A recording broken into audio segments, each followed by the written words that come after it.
Can you talk, Lieutenant Simmons, about what happened on March 11th, 2011, 3 years ago? Where were you, and what were you called to do?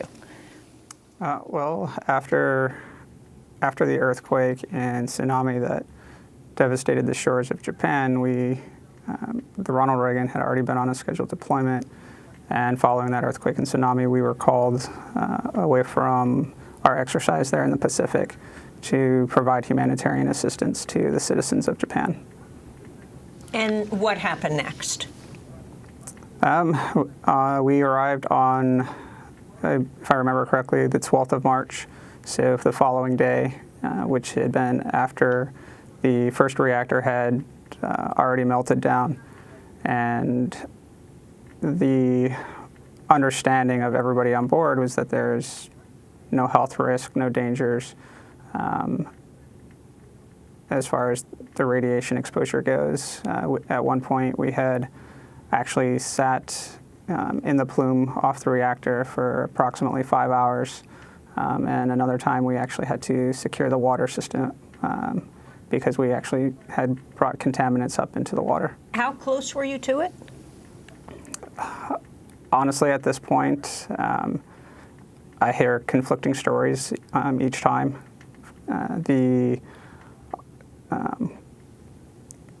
I know I've seen photos where you can clearly see the mountains of Japan right there in the background. So if I remember correctly, the human eye can only see about 17 miles on the horizon.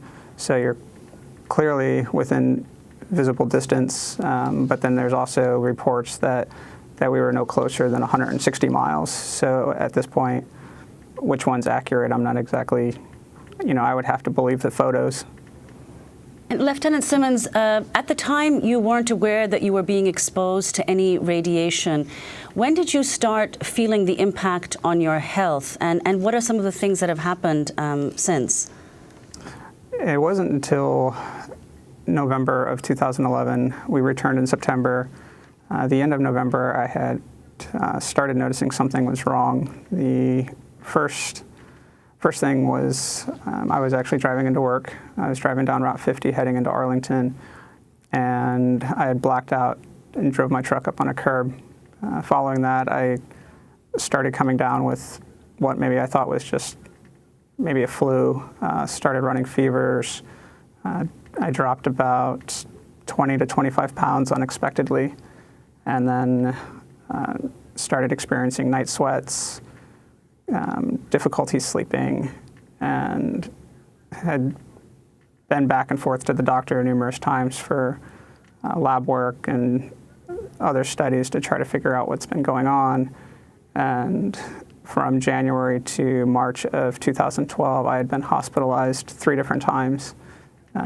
The first hospitalization, they couldn't figure anything out. The only thing they supposedly came up with was a sinus infection and just kind of blew off the thought that radiation had anything to do with it. In fact, the intern told me that if it was radiation, I should have seen symptoms long before now. 3 days later, after I was discharged, I was back in the hospital because my lymph nodes started swelling and still running constant fevers as high as 102.9. During the second hospitalization is when I was actually just coming out of the restroom and my legs buckled on me. And at that point, from that point on, they hadn't been the same. Is probably about April timeframe when I started using a wheelchair for long distances. And then by the summer of 12, I had to start using a wheelchair full time. Every time I would try to stand or do anything, my legs would shake and muscles start twitching, and it just progressed from there. And now the muscle weakness affects my legs, my arms, my hands, and now everything is still progressing, and there's now issues with signals going from the brain to bladder as well. So that's another issue that I'm dealing with now. You're sitting in a wheelchair right now? I am. We also wanted to bring Charles Bonner into the conversation from San Francisco. Charles Bonner, can you talk about the other people who are part of this class action suit? How did you find out about them? What are the ailments they're experiencing? Yes, thank you very much, Amy, for having me on your show. We initially started out with only 8 plaintiffs, 8 people who had contacted us as of December of 2012. By June of 2013, we had 51 sailors and Marines who had contacted us with various illnesses, including thyroid cancers, testicular cancers, brain cancers, unusual uterine problems, excessive uterine bleeding, all kinds of gynecological problems, problems that you do not see in a population of 20-year-olds, 22-year-olds, 23-year-olds, even 35-year-olds, as is Lieutenant Simmons, his age. So now we have filed a class action for approximately 100 sailors, and every day we're still receiving calls from sailors with these various problems. Just a couple of days ago, I received a call from a father whose son now has lung cancer.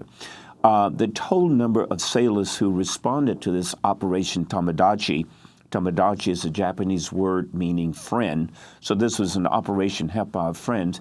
The total number of U.S.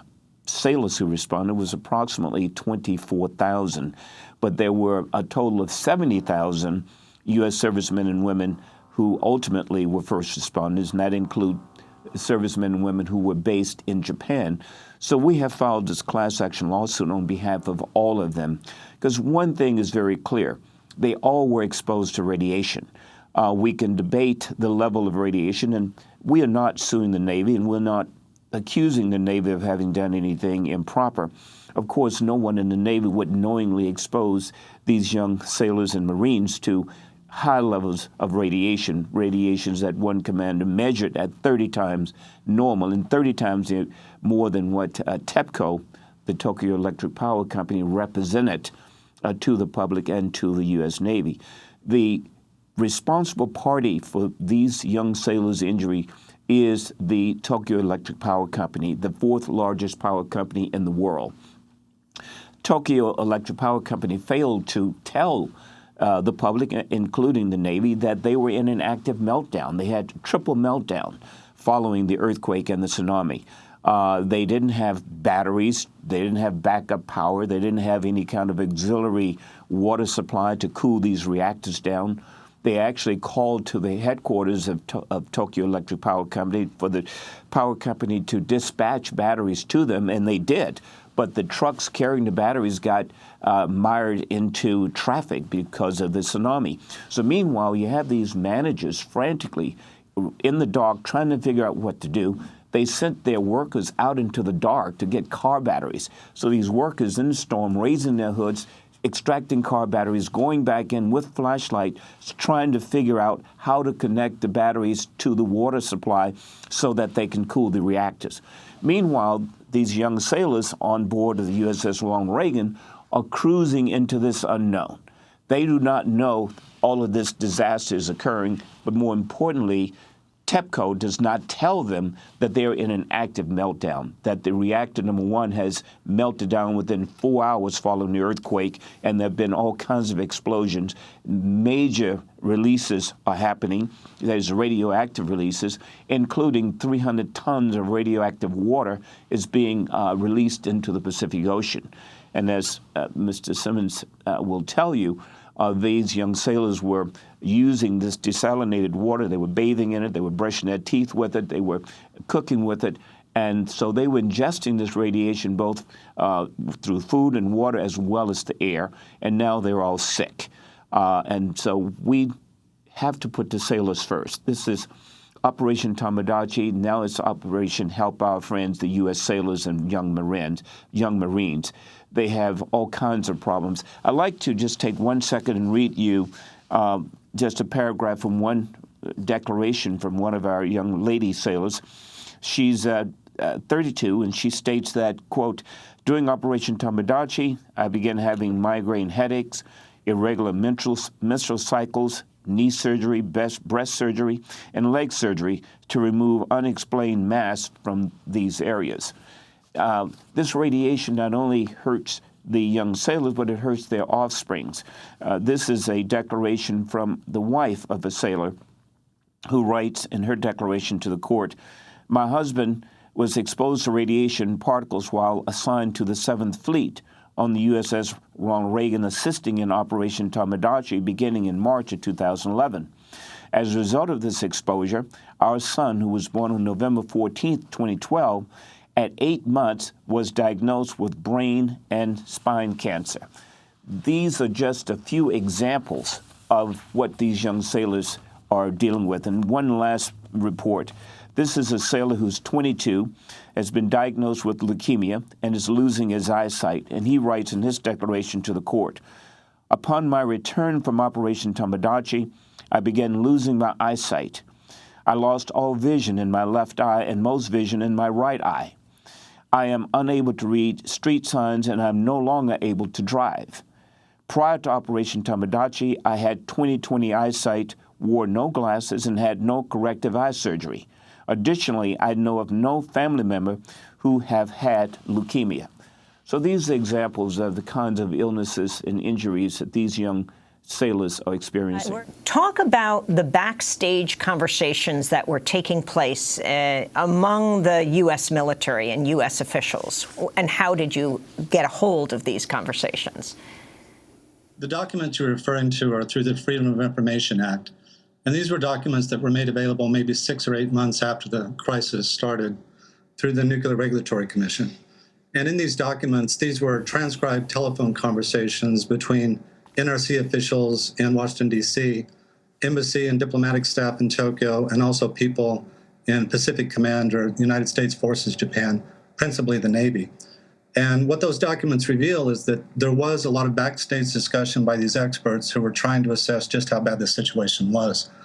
I think you quoted in the document a discussion in which they were saying, this is on, I think, March 13th, that they were picking up rates at about 100 nautical miles out from the plant that were 30 times above background and would represent a thyroid dose, a committed dose equivalent to the thyroid that in a 10-hour period would exceed the protective action guidelines set out by the Department of Energy.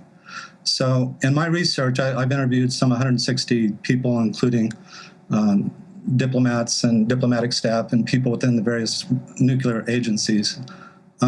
It's been quite interesting to see that at that period of time, particularly in about the first 10 days or so after the crisis began, there was a great deal of disagreement and a great deal of debate backstage about just how bad this was and what those rates represented and whether or not they could verify this.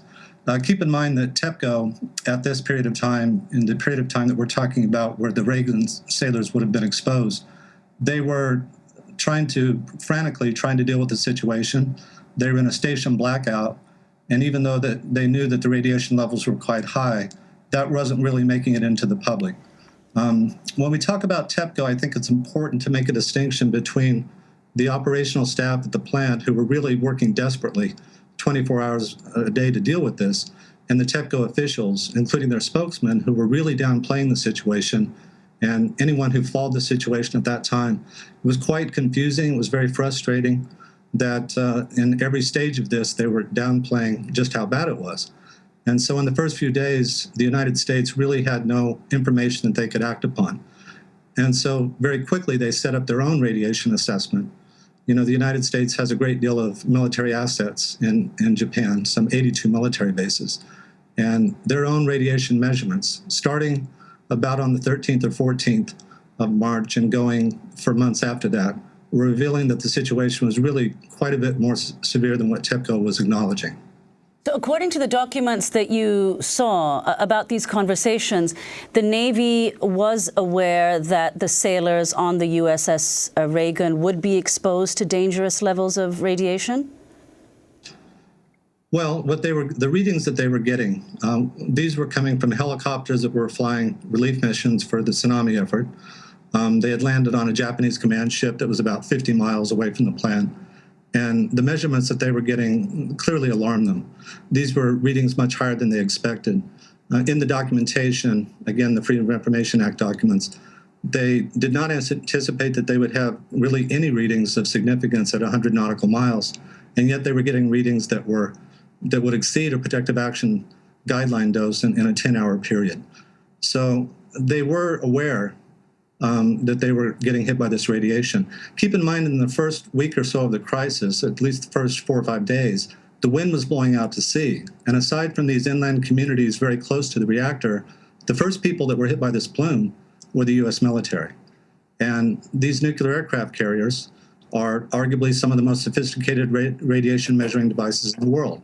And what those documents reveal is that their alarms set off at very consistent levels, and they saw that they were getting rates that were surprising them. So, Professor Cleveland, why isn't the U.S. Navy responsible for this as well as TEPCO, as Japan, the nuclear power company?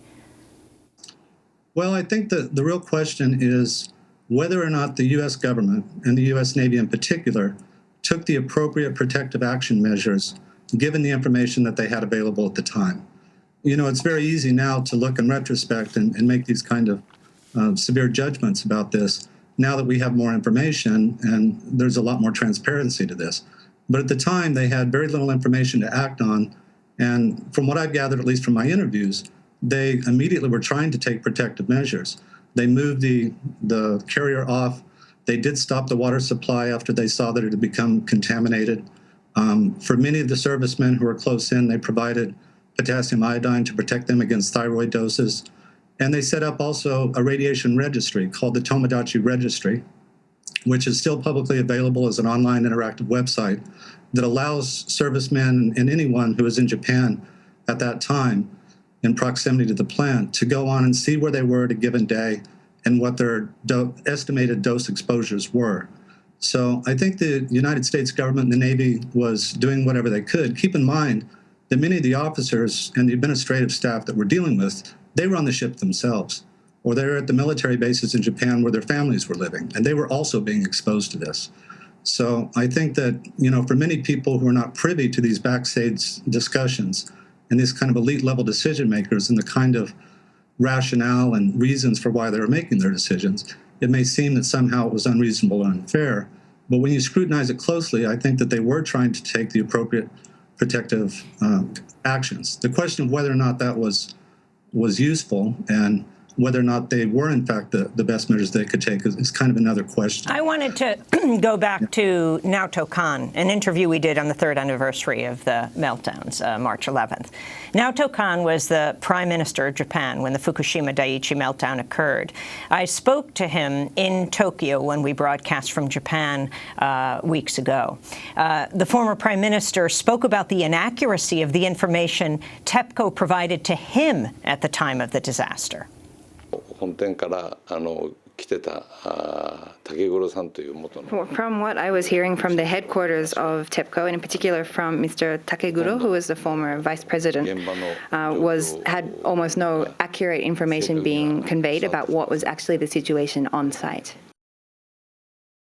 The former Prime Minister of the former Prime Minister of Japan, he went on to say that he flew to the nuclear plant because he couldn't get accurate information from TEPCO officials to speak to workers where he could get accurate information. I wanted to go back to Lieutenant Steve Simmons. What was your health like before March 11th, 2011, 3 years ago?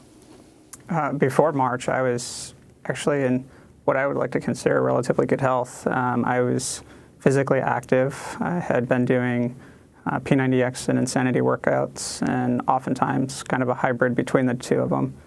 And the summer of 2010, when I was down in Hawaii, one day I had met up with a friend and gone out and did a trail run. The following day, hiked Diamond Head, and then after the day or so after that, I went and hiked Stairway to Heaven. So I was in pretty good health.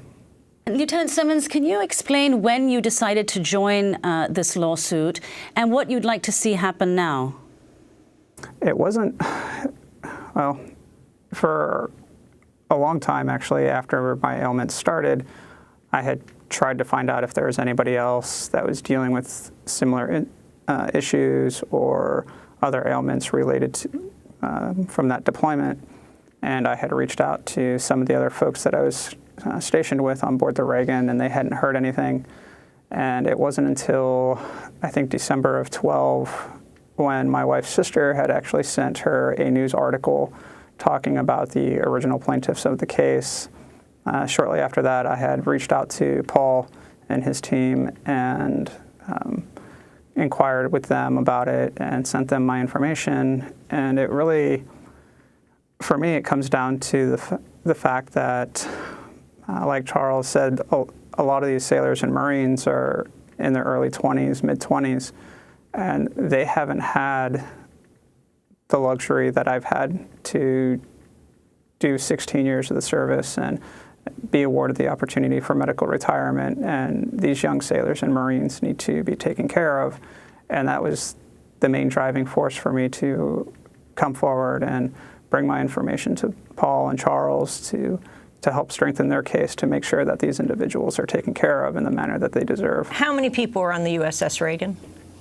Approximately 5,500.